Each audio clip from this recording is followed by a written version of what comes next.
All right, today we're going to discuss Chapter 17, Current and Resistance.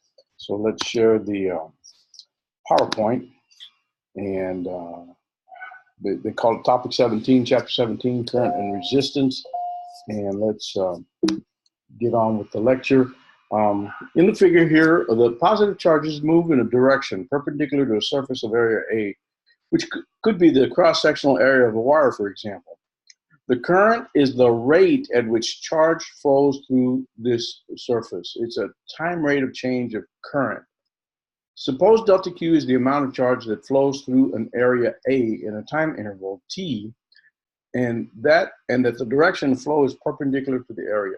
Then the average current is equal to the amount of charge divided by the time interval.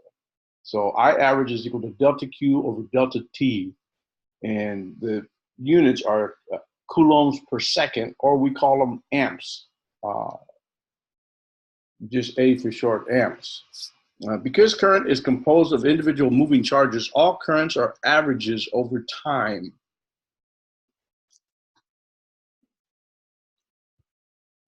Okay, since there are generally a very large number of charges involved in the current, it makes sense to define an instantaneous current. When the current is steady, the average and instantaneous currents are the same. Note that one ampere of current is equivalent to 1 coulomb of charge passing through a given area A in a time interval of 1 second. That 1 amp, that's a hefty current.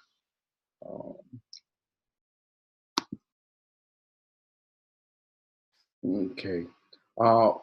When charges flow through a surface, as in the two figures shown here, they can be positive, negative, or both. The direction of conventional current used in this book is the direction positive charges flow. This historical convention originated about 200 years ago when the ideas of positive and negative charges were introduced. In a common conductor, such as copper, the current is due to the motion of negatively charged electrons. So the direction of the current is opposite the direction of motion of the electrons.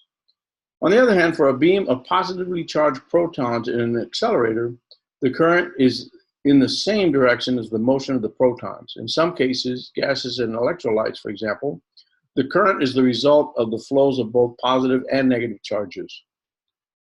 The bottom figure shows the current in a conductor. Positive holes open in the lattice of the conductor's atoms as electrons move in response to a potential. Negative electrons moving to the left is equivalent to positive holes migrating to the right. Moving charges, positive or negative, are referred to as charge carriers. In a metal, for example, the charge carriers are electrons.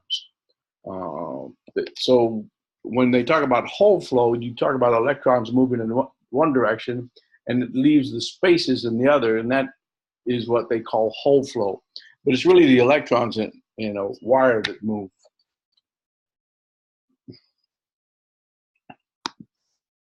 Okay, for conductors carrying current, as charges move along a wire, the electric potential is continually decreasing, except in the special case of superconductors. The decreasing electric potential means that the moving charges lose energy according to the relationship given here. At the same time, an energy is deposited in the current carrying wire.